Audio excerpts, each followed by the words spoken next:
Raphtalia. I never thought I'd say best girl was part raccoon. Actually, I've said Tsuyu from My Hero Academia was best girl, so what do I know? But despite what species of demi-human Raphtalia might be, there is a reason she is such a great companion to Naofumi, such a great sword for the shield hero. And it all comes down to one thing: freedom. Yes, ironic, I know, for someone who is a slave girl, but if I wanted to make this video 1 minute long, I'd say Raphtalia's entire character could be described in one word: dichotomy. The dichotomy of her past versus her present. Raphtalia, the sickly scared girl, to Raphtalia, the devoted healthy woman. But most importantly, being a slave versus being truly free. But first, a little background on Best Raccoon Girl. Raphtalia is a demi-human and a special variant of the Tanuki race. Usually, Tanuki are quite ugly, smell like earth, and are unmotivated. But for this Eastern Raccoon variant girl, Raphtalia is quite pretty. And extremely motivated as the shield hero's main offense. She starts out with a shy and timid personality, but after teaming up with Naofumi, quickly becomes strong, confident, and even a bit rash, as she is seen at times recklessly charging into battle for the shield hero. She does all of this while still being a slave. Generally, when I make videos that use clips that I then voice over, I like to have the anime characters in said clips sort of mirror and reflect the ideas I'm saying.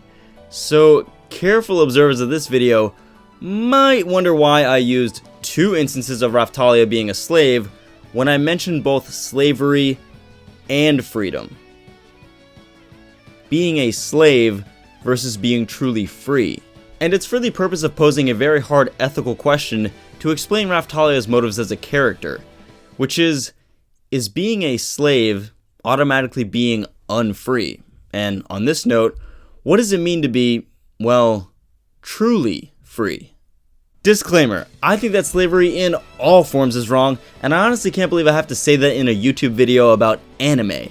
But given how the community perceives Shield Hero in all its controversy, I'm not taking any chances.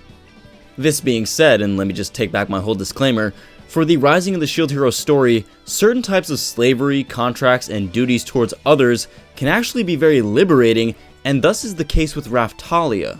Even though Raphtalia is now in the possession of Naofumi, yet another owner, she is free from a shady, neglectful, and even abusive slave trader. She's also been emancipated from sickness, as when she's on the verge of dying, Naofumi is the one who nurses her back to health. Even though the act of purchasing a slave is immoral, had the shield hero not acquired her, Raphtalia would have eventually succumbed to disease, suffered more abuse, and pretty much rotted away in a cage. Instead, she not only has her health, but also a new friend and potential love interest in Naofumi. Besides her liberation from physical shackles, Raphtalia's change of master has also freed her from the past, arguably the hardest thing we can ever free ourselves from.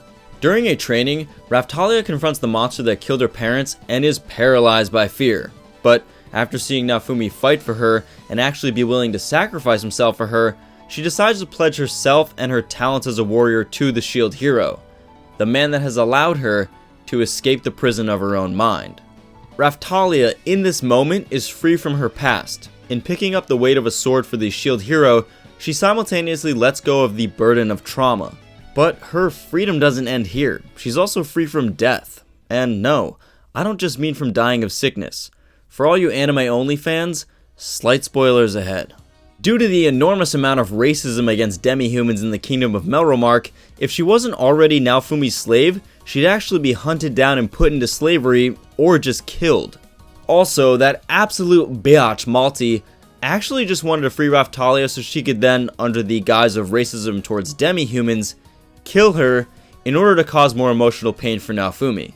This is made apparent when Raphtalia questions Moriyasu's sincerity about freeing her, saying if he really cared about demi-humans and slaves, he would have some biased side fighting with him. After all, they would be treated well by one of the cardinal heroes, just as she's treated well by Naofumi. Now, we all know Mina is a huge bitch, but her hate towards demi-humans and the belief she shares with the rest of Melromarc that they are an inferior race actually has a basis in logic. Depending on which version of the Rising of the Shield Hero you read, the country or area of Schildwelt is a place that is the opposite of Melromarc, comprised mostly of demi-humans and beasts, and actually enslaves humans.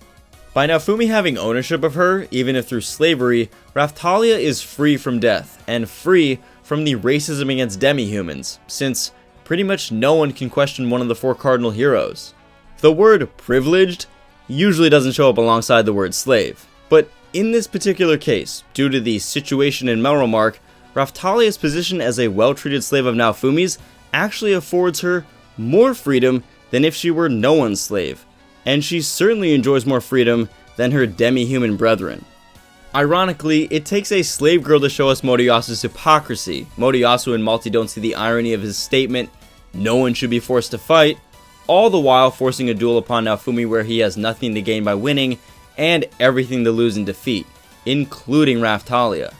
Here's another ethical question for you. Is having a slave wrong if you treat them as your equal, if they want to be your slave, if they voluntarily accompany you, if they by their own accord pledge themselves to you, if they're willing to follow you to death's doorstep not because they're your slave, but rather out of a sense of duty and gratitude? Just like Raphtalia's body being that of a grown woman yet hosting the personality of a child, looks can be deceiving, and what appears as a simple master and his slave is actually a very different kind of relationship between Naofumi and Raphtalia. Raphtalia actually demands she has a new slave contract made and pledges her loyalty to Naofumi, and in this regard, she seems more like a loyal soldier to a general ready to be Naofumi's unyielding sword than a simple slave that fights for him.